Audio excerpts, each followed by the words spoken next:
сме с моя приятел. Ето, с моя приятел сме на... Кой се казва Вили пушката?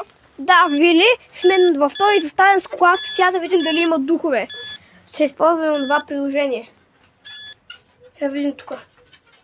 Ако чуете един гаден звук, аз едно дърво го такова.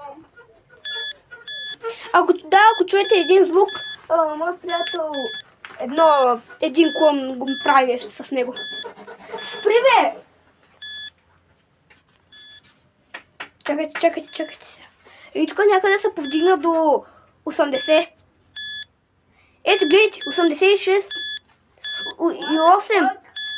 88 май. Чакайте. Ето трябваше да викнем Кристиан. Чакай. Ще спреш ли да правиш? Ами...